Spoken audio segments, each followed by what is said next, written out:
Welcome to the Awakened Goddess Show, your source for inspiration, wisdom, and personal discovery. The place to learn from a diverse mix of mentors, metaphysical experts, spiritual leaders, and best-selling authors from around the world. I'm your host, Angela Wilkinson. Join me as I explore the minds of my masterful guests while they share powerful insights and easy-to-use tools you can start using right away. Now, let's tap into the energy of the Awakened Goddess and be enlightened by today's guest.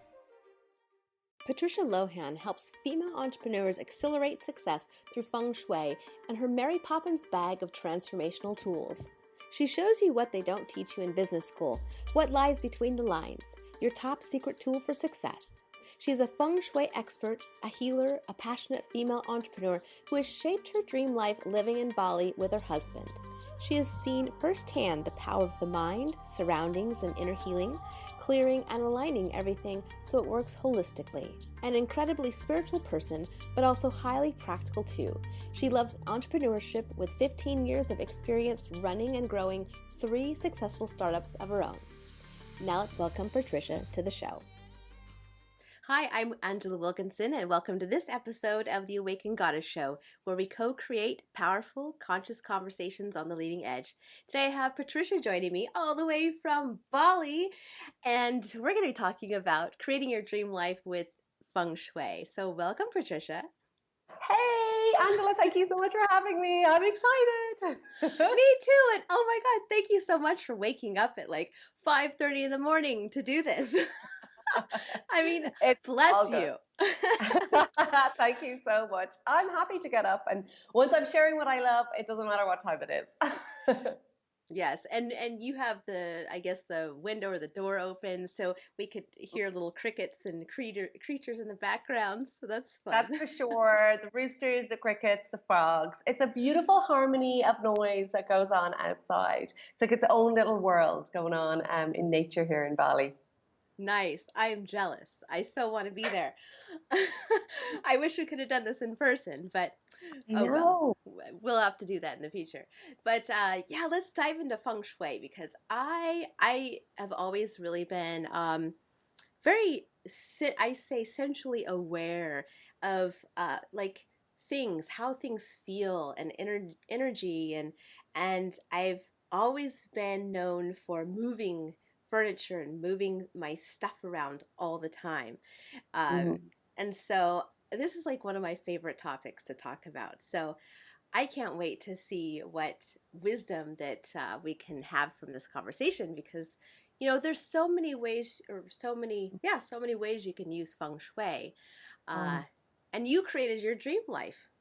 So let's start there. I'm all excited because dream life. I mean, yes, please sign me up. Yes.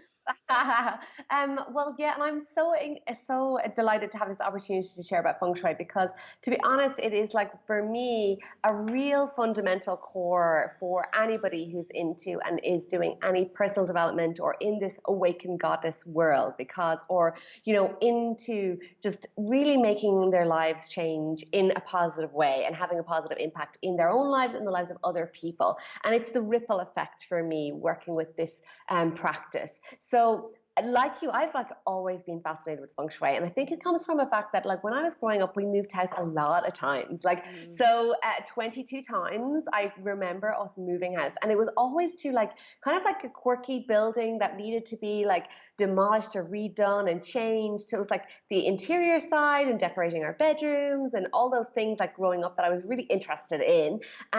And for my 16th birthday, I actually got books about Feng Shui. I know that sounds like a 16-year-old. Can I have books about Feng Shui?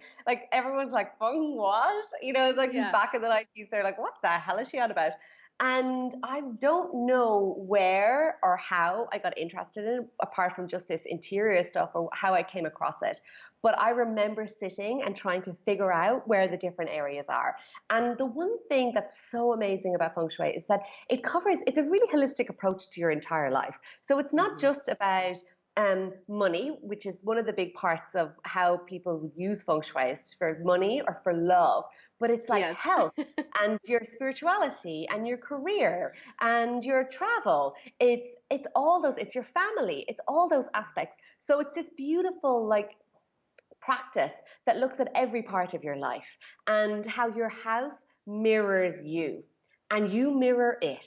So if you think about, and I suppose, when you come into this world, it may have been reading The Secret, or it may have been reading some kind of hearing something about the law of attraction, or change your thoughts, change your mind. And for me, it's like change your environment, change your life, because it really does absolutely matter. So people listening here, they might be thinking, oh, law of attraction, and how does that do at your house? So recently and over the last couple of years, working with like hundreds of different clients from all over the world, I've really had these amazing insights and kind of like, oh wow, it's this really weird practice from China. Because first of all, the word feng shui kind of sounds a bit like people kind of have an idea of what it is, and they're either like, oh, I love it, or they're like, I'm a bit scared and I don't know, is she going to make me throw out all my furniture, paint my house white, and like just like get rid of everything I love. And actually, it's like that's only just one tiny part. Is like moving furniture. For me, it's all about energy. It's just all about the vibrational energy of your space. So if you think back and you know that what we've been doing, and even when you introduce, is like raising consciousness and having conscious conversations, essentially working with feng shui is raising the consciousness of your environment. So imagine if you think back to where you were when you first got your house that you live in now. So were you into any personal development work? Had you even heard about the law of attraction? Had you even, was that something that you've been doing? Had you been doing any inner work on yourself? Maybe not. So wherever you were at that time to get your home, you're like two magnets. Whoop, here we are. We're the same.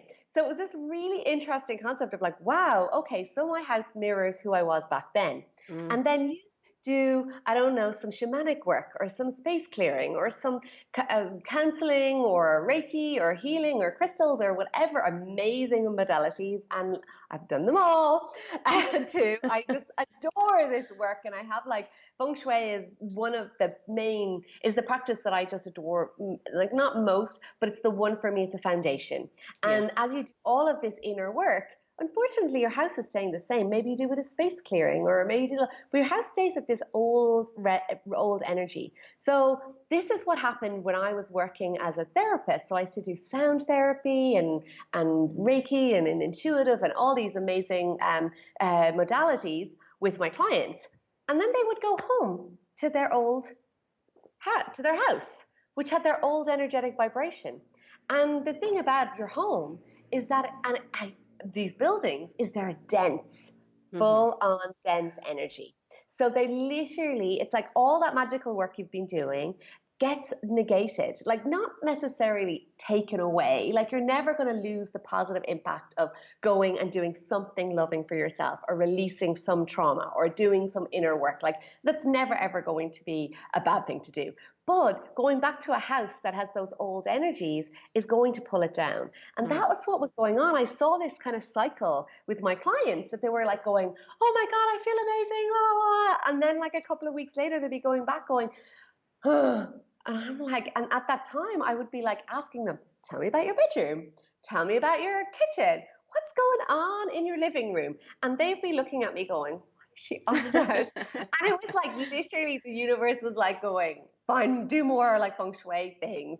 So at that time, what was happening for me was I was in a transition with my accommodation where I was living. And I decided I'd moved to a new city, and I was living in this tiny little single room in my friend's house because I just like started my holistic practice.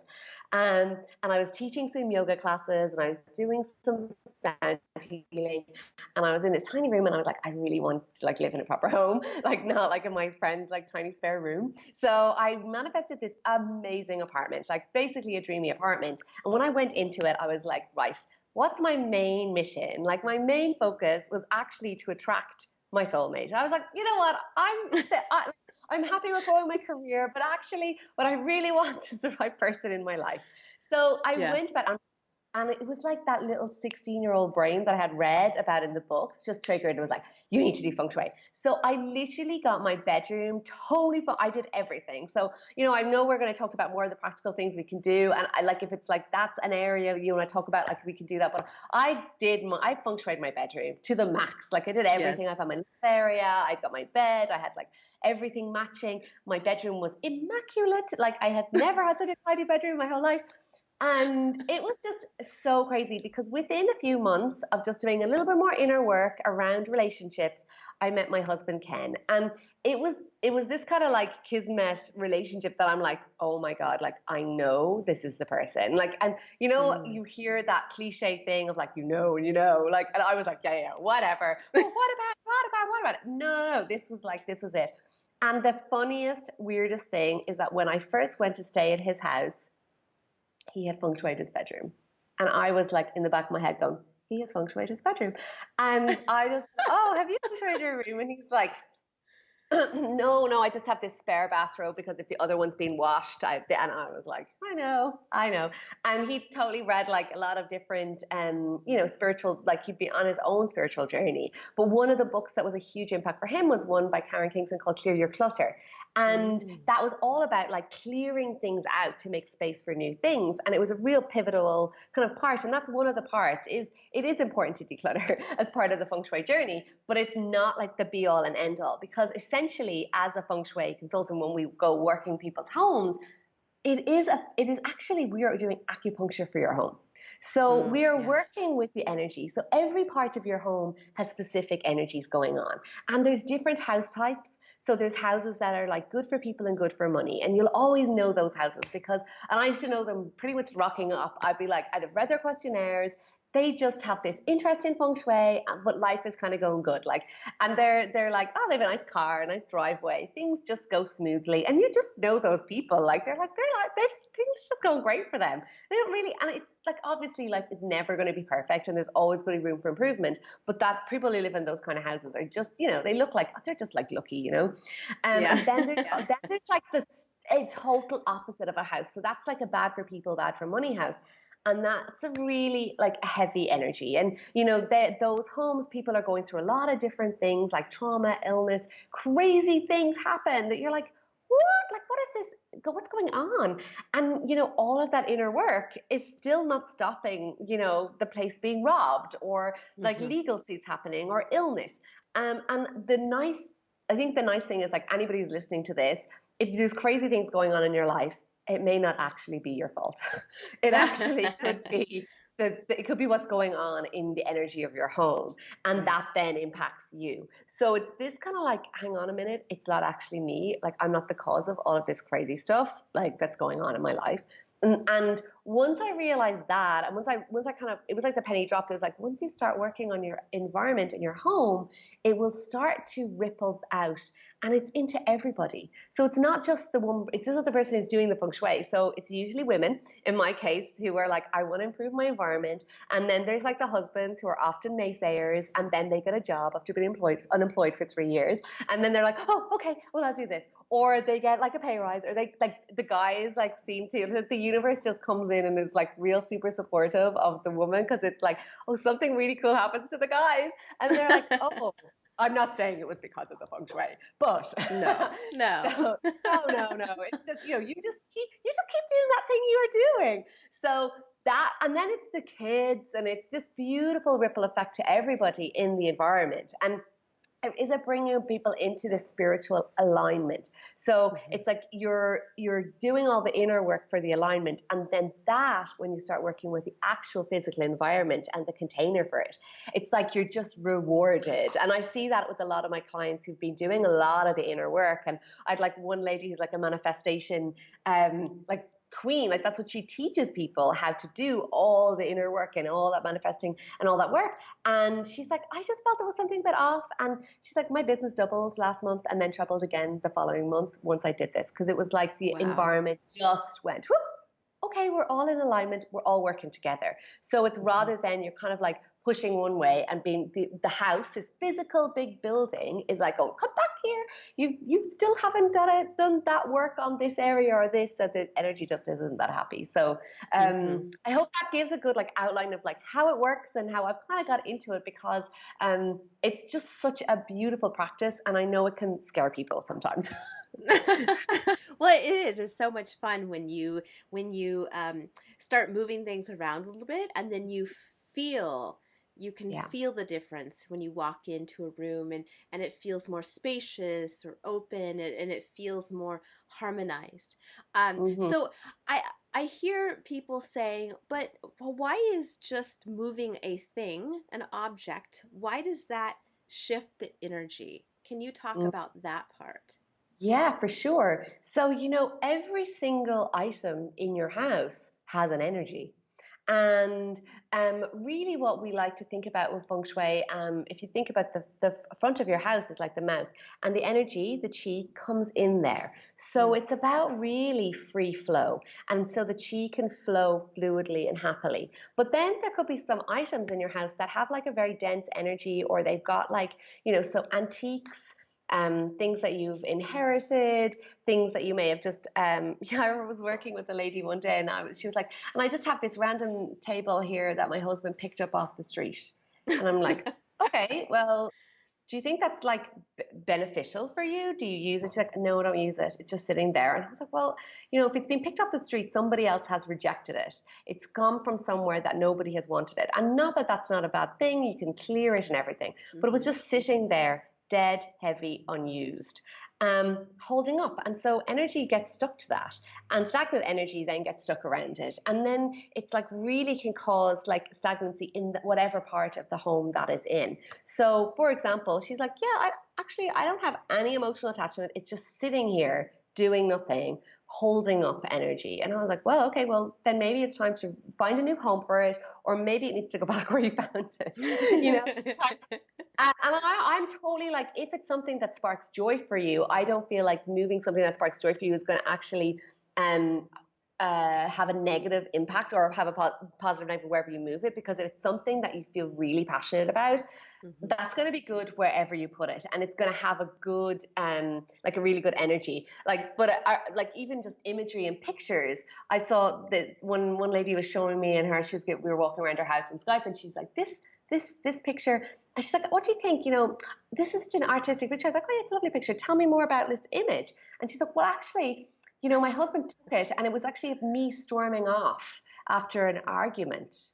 And I was like, Oh. that image is not really an ideal image to have. And it was actually placed as you walked into their bedroom, like outside their bedroom door. Like, Wow. not ideal. That's a And subliminal message right there.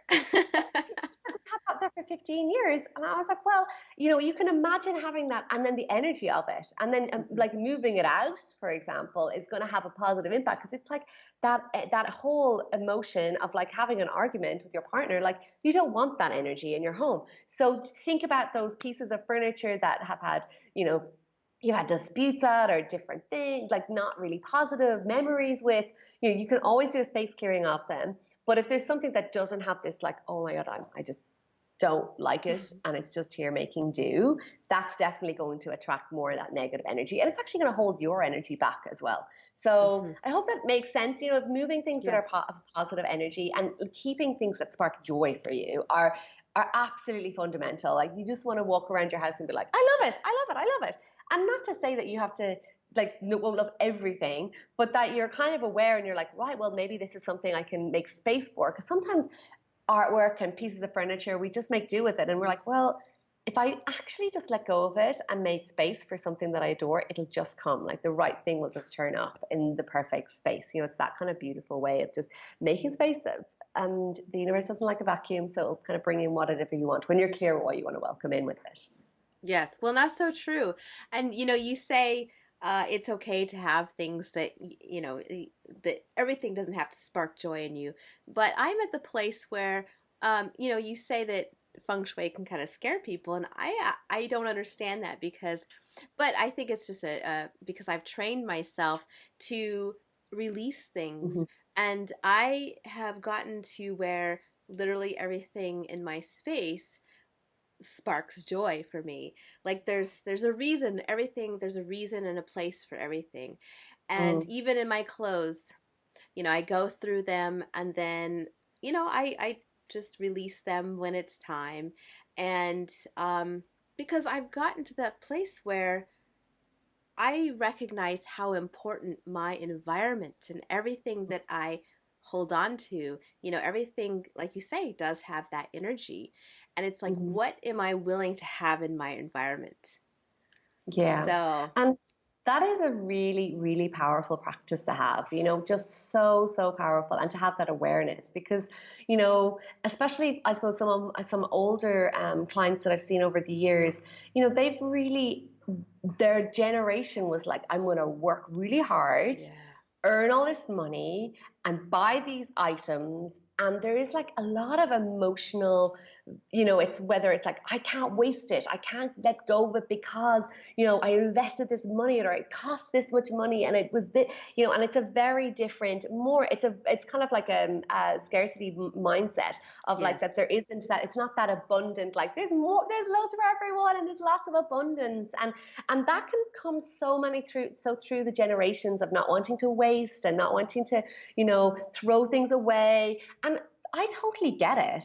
But Yeah. you also have to think about the energy of like what's it blocking for you? Because when you fill your space up with all of that stuff, there's no more space for new things. There's no more. It's much heavier, and we Hmm. really want to make the energy be light and flow with joy. And you're not holding things out of a guilt for like, I can't let it go because like I spent all this money on it. It's more like I want to let it go because I'm allowing new opportunities, new amazing things into my life and just enjoying what you have. So I feel like you get to a space where you're able to let go, but in the very beginning it can be quite tricky. Like it can be a really tricky practice. But once you just start like feeling what it's like to let go of like one or two things or going through your wardrobe, and like it doesn't need to be like I'm getting rid of everything. It's like this jumper has holes in it. It has rips. I actually remember having this terrible date with it.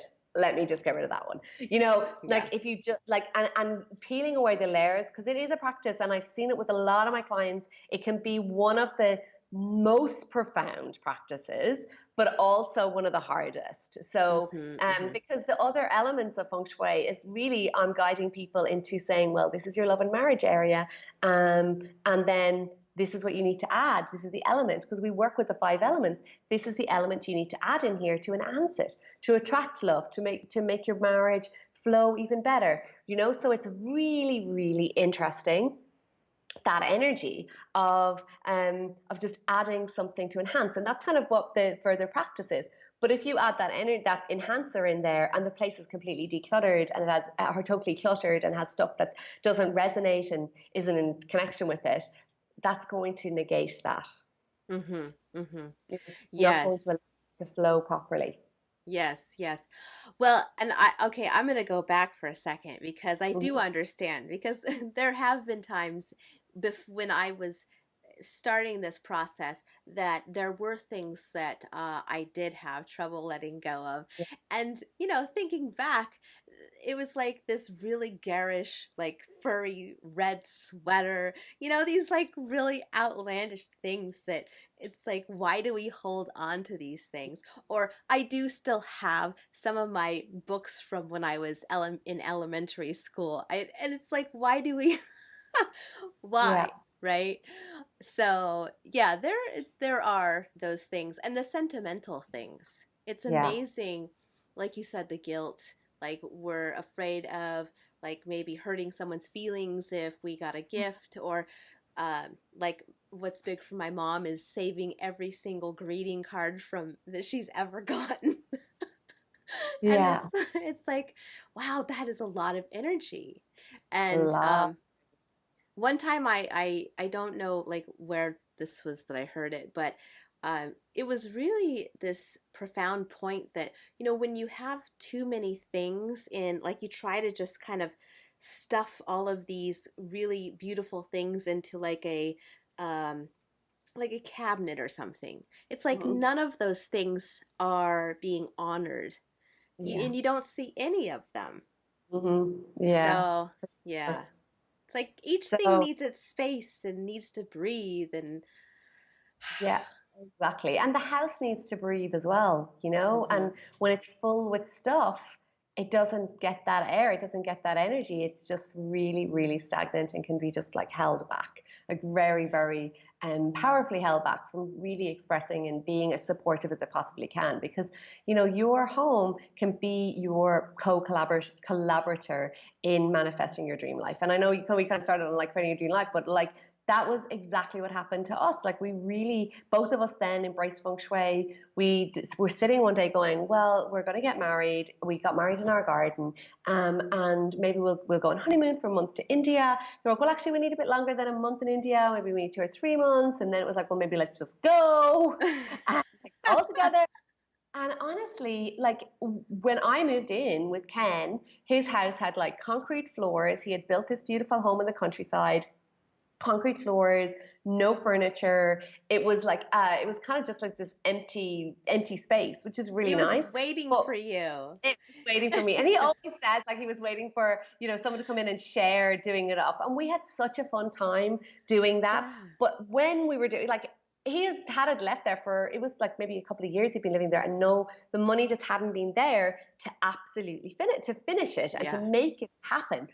And some really crazy little fundamental things like the money used to come in and go straight out the window because there was a huge window facing it. And once I got Mm. there, I just was like, oh, we need to cover that up. We should put this in. We cover that. All of a sudden, the money was coming in and it was staying and it was enabling us to like finish the floors, buy furniture, and then we started doing B&B and the B&B started feeding, like finishing the house. And it was like the house started to take on this whole life of its own of like, I want to be finished. And now it totally enables us to be here. You know, it's like there's beautiful family living there who are totally into feng shui as well. So they honor the energy of the house and they just love it. We still like obviously love that home, but it's absolutely enabled us. And when we first got there, we're like, oh, you know, people kind of think like, oh, a house is like almost a noose around your neck because it's like, Mm. oh, it's a commitment and it's a mortgage and all these things. But absolutely, when you start honoring your house like it is your fertile ground for manifesting what you want, it does that. It starts going like, I have like literally one woman this morning, or yeah, like I was listening to her this morning in my group, posting a group going, I'm scared to put all the rest of the remedies in because everything is going so well and like my life is taking off. And like I just had to think I needed new clients, and my phone started ringing, and there's money being pushed in the in the door, and she's like, I just feel like it's like a lot going on, and like honestly, I totally believe like this is it. It's like the house is kind of going, well, you're asking for this, you've done all the inner work, now you've done the energy with the feng shui, it's all taking off, and that is like Nice. such a magical co-creation because once your house, which has ears and hears what your intentions are, it hears it, it feels it, and it's like, well, here you go, like this is what you asked for. And it's like using your house like your vision board. Like I just love the idea of like thinking like your house is your vision board, and when it's energetically aligned and you're aligned with that vision, it's like, you know, Mm. the world is your oyster. Beautiful.